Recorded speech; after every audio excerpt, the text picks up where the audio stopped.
Seekor buaya air tawar terekam kamera warga tengah berada di bantaran Sungai Cimanceri, Tiga Raksa, Kabupaten Tangerang, Banten. Selain berada di bantaran sungai, ada juga buaya yang tengah berada di dalam air. Kemunculan buaya air tawar membuat warga yang tinggal di sepanjang aliran Sungai Cimanceri resah. Untuk memastikan keamanan dan keselamatan, warga memilih berjaga dan membangun pos ronda guna mengantisipasi buaya muncul ke permukaan. Warga berharap Balai Konservasi Sumber Daya Air dan BPBD bisa membantu menangkap buaya supaya keresahan warga bisa mereda.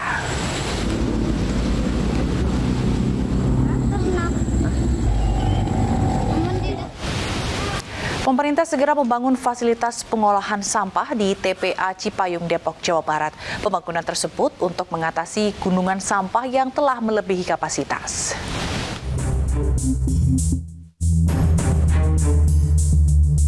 Gunungan sampah di tempat pembuangan akhir Cipayung, Depok, Jawa Barat semakin hari semakin tinggi. Untuk mengatasi masalah kelebihan kapasitas sampah, Kementerian Pekerjaan Umum dan Perumahan Rakyat berencana membangun tempat pengolahan sampah terpadu di Cipayung. Namun sebelum dibangun, pemerintah Kota Depok harus memenuhi sejumlah persyaratan, salah satunya pembebasan lahan. Instalasi pengolahan sampah Cipayung nantinya akan berdiri di lahan seluas 1,8 hektar dengan investasi sebesar lebih dari 100 miliar rupiah. Jadi sampah baru ya yang datang setiap hari ke kini katakanlah 900 atau 1.000 ton setiap hari. Nah ini harus kita olah. Ini yang timbul setiap hari. Sampah lama di atas gunungan itu kita perkirakan sekitar 3,5 juta metrik ton atau sekitar 1.700 ton. 1.700.000 3 juta meter kubik lah, sekitar 1.700.000 ton. Nah itu perlu juga kita lakukan pengolahan. Nah ini kan perlu teknologi yang besar dengan kapasitas besar, tentu investasi yang besar. Pembangunan fisik TPST Cipayung ditargetkan dimulai pada tahun 2024 dan diharapkan mampu mengolah sebanyak 300 ton per hari sampah yang berasal dari Kota Depok.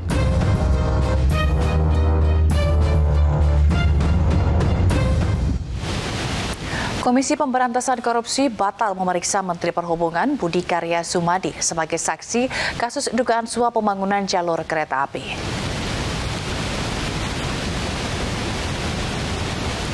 Menhub Budi Karya meminta pemeriksaannya ditunda karena sedang bertugas di luar kota.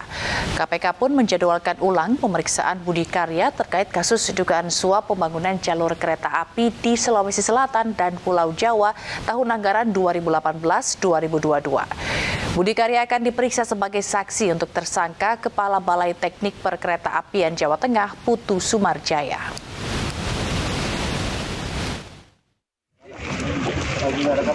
Ada Pak.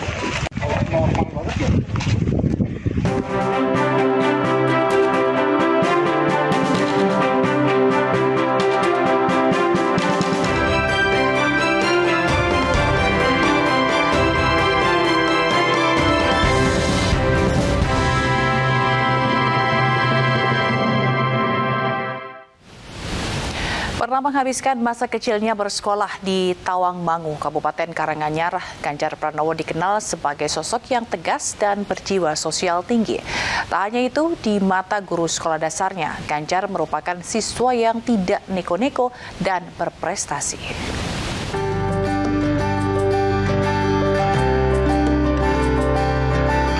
Memiliki jiwa sosial tinggi dan tegas merupakan sosok Ganjar Pranowo yang melekat di ingatan Ngadimin, salah satu sahabat Ganjar di bangku Sekolah Dasar Negeri 2 Tawangmangu, Jawa Tengah. Ganjar tidak pernah melupakan teman kecilnya, bahkan pertemanan mereka masih berlanjut meski dirinya telah menjadi orang nomor 1 di Provinsi Jawa Tengah. Ketika pulang ke Tawangmangu, Ganjar sering mengundang teman-temannya untuk berkumpul di rumahnya dan bernostalgia bersama. Jiwanya sosial Pak Ganjar sejak kecil sampai sekarang itu masih tinggi jiwa sosialnya. Dia peduli sama orang tidak punya, itu sangat peduli. Mainnya yang palingan lapangan ya. Sama kalau siang itu main ke Keligung atau sungai. Mandi bareng-bareng. Jajanan ya gorengan itu sama karak sambal pasti sama singkong goreng gitu. Sosok Ganjar Pranowo yang pintar dan sederhana juga dirasakan oleh Wagio, guru sekolah dasar 2 Tawangmangu yang sekarang sudah menjadi sekolah dasar 1. Ganjar itu anak yang taat dan patuh. Dan kalau ada tugas dari sekolah, misalnya PR, dikerjakan dengan baik. Dan dia pernah mendapat ranking di kelasnya. Seingat saya Mas, belum pernah Mas Ganjar itu saya beri hukuman karena memang taat. Sebagai salah satu guru Ganjar di masa kecil, Wagio mendukung penuh Gubernur Jawa Tengah maju menjadi calon presiden di pemilu 2024. Wagio mengetahui karakter Ganjar yang taat, patuh, rajin, dan pandai sejak di bangku sekolah dasar.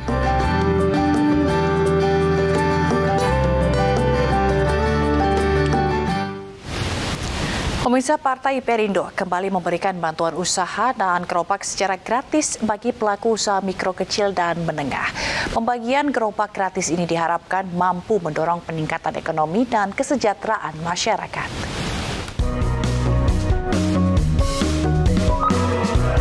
Bantuan gerobak gratis Partai Perindo diserahkan langsung oleh Bacalek Partai Perindo Dapil 8, Diska Resa Putra. Gerobak diserahkan kepada Astuti, pedagang mie ayam di Jalan Kenanga, Cilandak Timur, Pasar Minggu, Jakarta Selatan. Untuk memudahkan transaksi, gerobak Perindo juga telah dibekali kode kris Motion Pay agar pembeli dapat bertransaksi secara digital. Juga terima kasih udah dikasih gerobak sama Partai Perindo. Mudah-mudahan Partai Perindo maju jaya terus, sukses. Terus jualan saya juga sukses. Ya, UMKM itu bisa menyerang tenaga kerja dan itu memang program Partai Perindo ke depan dan program Partai Perindo yang sebelumnya juga kita jalankan. Kembali lagi ke ekonomi mikro ya, biar Indonesia ini bisa bertahan dan berkembang pesat ke depan. Partai Perindo yang mendukung Capres PDI Perjuangan Ganjar Pranowo pada pemilu 2024 mendatang ini akan terus hadir di tengah masyarakat untuk menciptakan lapangan kerja yang lebih luas serta mensejahterakan masyarakat di tanah air. Dari Jakarta, Anggi Tamaura, Widya Bayujati, iNews melaporkan. Menteri Pertahanan Prabowo Subianto menemui Wali Kota Medan Bobi Nasution usai melaksanakan Rakernas Apeksi di Makassar, Sulawesi Selatan. Bakal calon Presiden Partai Gerindra Prabowo dan menantu Presiden Jokowi Bobi bahkan sempat menggelar pertemuan tertutup.